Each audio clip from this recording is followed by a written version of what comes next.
प्रिय विद्यार्थियों, online class में आपका हार्दिक अभिनंदन है, स्वागत है।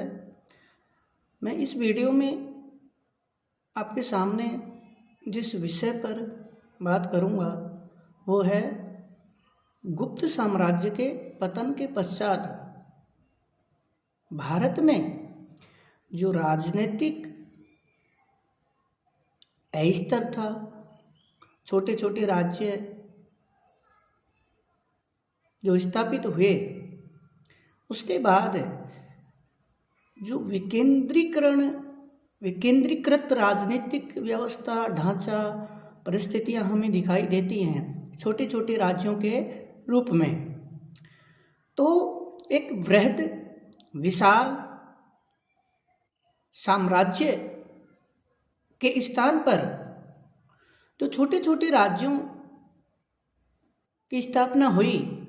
जैसे हम बात करते हैं प्राचीन काल में गुप्त साम्राज्य से पहले, हम जब शुरुआत में देखते हैं कि बिंबिसार के गद्दी पर बैठने के साथ ही भारत में एक विशाल साम्राज्य की जो अवधारणा थी वो फलीभूत हुई और हमें उसे देखते हैं मगध साम्राज्य के रूप में।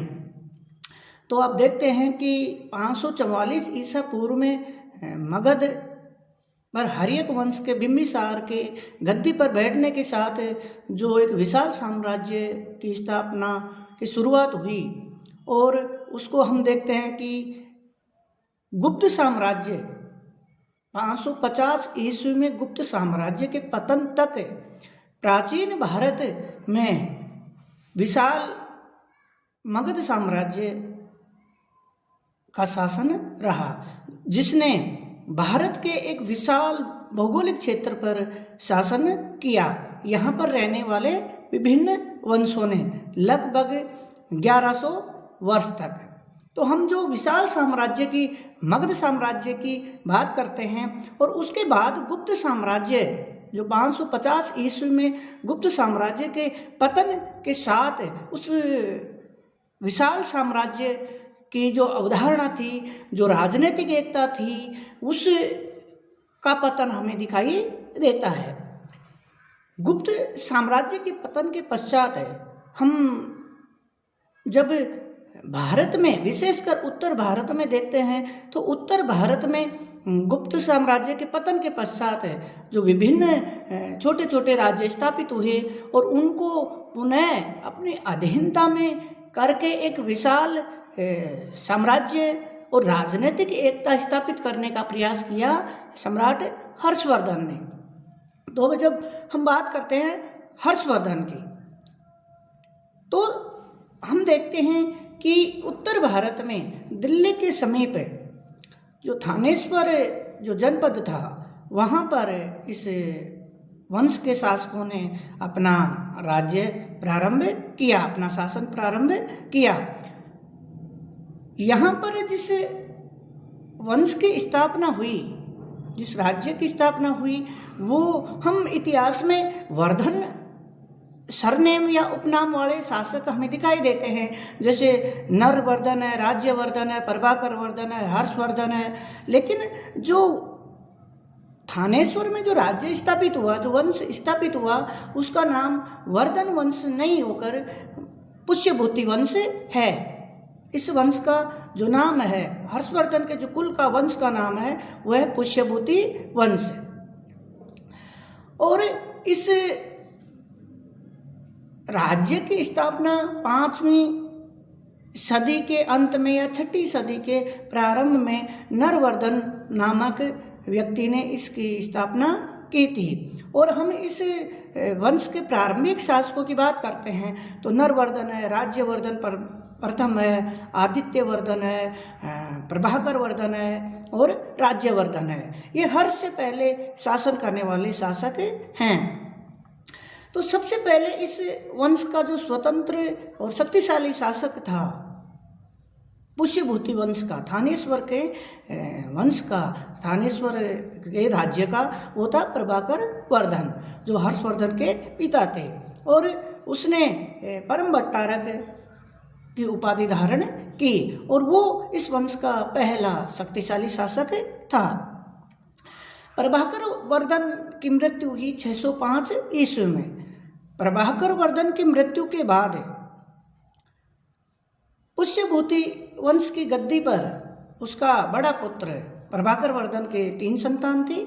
प्रभाकर वर्धन की पत्नी का नाम था यशोमती और उसके 3 संतान थी राज्यवर्धन, हर्षवर्धन और राज्यश्री।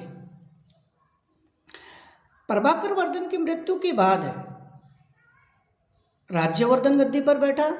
प्रारंभ में वो गद्दी पर बैठने से हिचकिचा रहा था, इनकार कर दिया था, लेकिन अपने छोटे भ्राता हर्ष द्वारा और राज्य के मंत्रियों अधिकारियों के समझाने पर उसने राजपद प्राप्त किया। राज्यवर्धन की जो बहन थी राज्यश्री, उसका विवाह कन्नौज के मोखरी वंश के राजा ग्रहवर्मा के साथ उसका विवाह किया गया था। जब राज्यवर्धन गद्दी पर बैठा तो कन्नौज का जो शासक था गौड़ नरेश शशांक, उसने मालवा के शासक देवगुप्त के साथ मिलकर कन्नौज पर आक्रमण कर दिया और इस आक्रमण में कन्नौज का राजा ग्रहवर्मा, जो हर्ष और राज्यवर्धन का बहनोई था, उसकी हत्या कर दी और राज्यश्री को जेल में कारागार में डाल दिया गया।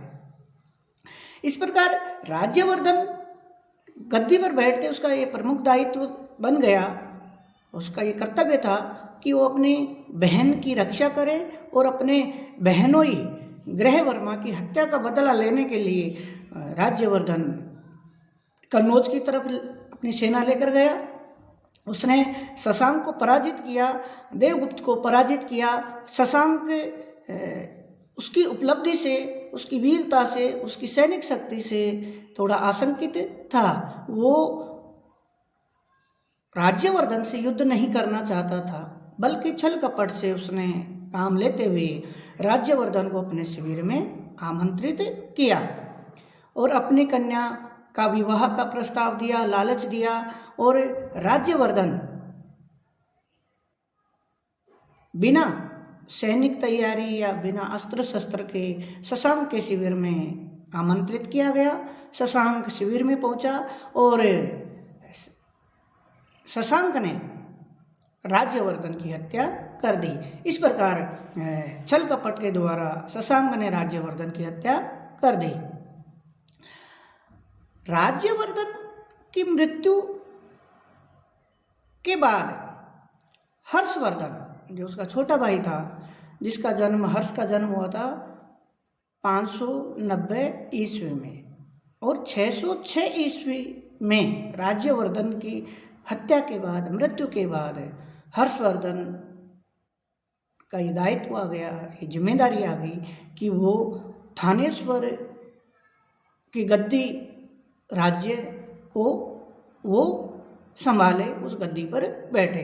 लेकिन हर्षवर्धन भी गद्दी पर नहीं बैठना चाहता था, लेकिन मंत्रियों पदाधिकारियों के द्वारा समझाने पर, अपने राजकीय दायित्व कर्तव्यों को समझाने पर हर्ष गद्दी पर बैठने के लिए तैयार हुआ। हर्ष 606 ईस्वी में गद्दी पर बैठा और 647 ईस्वी तक हर्षवर्धन ने शासन किया, 41 वर्ष तक। अब हर्ष ने गद्दी पर बैठते ही उसके जो सबसे प्रमुख जो दायित्व था, कर्तव्य था, वो ये था कि अपनी बहन राज्यश्री को कारागार से मुक्त कराए और उसके भाई के हत्यारे, राज्यवर्धन के हत्यारे शशांक, गौड़ नरेश शशांक से बदला लेना उसका प्रमुख कर्तव्य था। इसलिए उसने प्रमुख अपने 2 उद्देश्यों को ध्यान में रखते हुए ये प्रतिज्ञा की कि वो शीघ्र ही इस पृथ्वी को गौड़ विहीन बना देगा, गौड़ों से मुक्त कर देगा।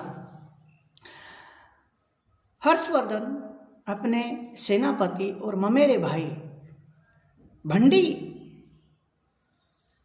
के साथ एक सेना लेकर कन्नौज की तरफ गया। रास्ते में कामरूप के राजा भास्कर वर्मा का दूत उससे आके मिला और मैत्री का प्रस्ताव दिया। हर्ष ने इसे स्वीकार कर लिया। आगे चलकर हर्ष ने भांडी को कन्नौज की तरफ भेजा और स्वयं अपनी बहन राजश्री, जिसको शशांक ने कारागार से मुक्त कर दिया था, वो अपनी जीवन लीला समाप्त करने के लिए जंगलों की तरफ चली गई थी। हर्ष ने ठीक उसी समय राजश्री को ढूंढ निकाला जब वो चिता बनाकर जलने के लिए उसमें बैठने वाली थी। हर्ष अपनी बहन राजश्री को लेकर कन्नौज पहुंचा और कन्नौज पहुंचने पर हम बात करते हैं शशांक की, तो शशांक हर्ष से युद्ध करना नहीं चाहता था। उसने परिस्थितियों को देखते हुए वो अपनी सेना लेकर, अपना अस्तबल लेकर बंगाल की तरफ लौट गया। कन्नौज पहुंचने पर हर्षवर्धन को वहाँ के जो मंत्री थे, दरबारी थे, पदाधिकारी थे, उन्होंने हर्षवर्धन को कन्नौज की गद्दी पर बैठने के लिए भी तैयार करने का प्रयास किया कि आप कन्नौज के राज्य को, उसकी गद्दी को, उसके शासन को आप ही संभालें। लेकिन हर्षवर्धन ने मना कर दिया। लेकिन बार बार वहाँ के मंत्रियों के समझाने पर हर्षवर्धन कन्नौज के राज्य का भार, शासन भी अपने हाथों में लेने के लिए तैयार हुआ। और ये भी साक्ष्यों से भी पता चलता है कि हर्षवर्धन अपनी बहन राजश्री के साथ, दोनों बहन भाई गद्दी पर बैठते थे और शासन करते थे। इस प्रकार हर्षवर्धन थानेश्वर और कन्नौज दोनों राज्यों का शासक बना। लेकिन अगर हम बात करते हैं कि हर्षवर्धन के राज्य की राजधानी कौन सी थी, कंपटीशन या प्रश्न के हिसाब से अगर हम ये बात करते हैं कि उसकी राजधानी कौन सी थी, तो हर्षवर्धन की राजधानी थी कन्नौज। क्योंकि जब कन्नौज का राजपद हर्ष ने स्वीकार कर लिया तो उसने अपनी राजधानी को कन्नौज में ही स्थानांतरित कर दिया। और इस प्रकार कन्नौज जो पुष्यभूति वंश था, वर्धन जो वहाँ के उपनाम वाले शासक हैं, उनकी राजधानी बनी कन्नौज। और कन्नौज हर्ष के शासनकाल में उसकी नीतियों से, उसके प्रभाव से, उसके कार्यों से कन्नौज उत्तर भारत का एक प्रमुख नगर और केंद्र के रूप में प्रसिद्ध हुआ। तो हम देखते हैं कि हर्ष ने अपनी प्रारंभिक जो कठिनाइयाँ थी, परिस्थितियाँ थी, उनसे लड़ते हुए, जूझते हुए, उनको दूर करते हुए वो थानेश्वर के साथ साथ कन्नौज का शासक भी बना। धन्यवाद।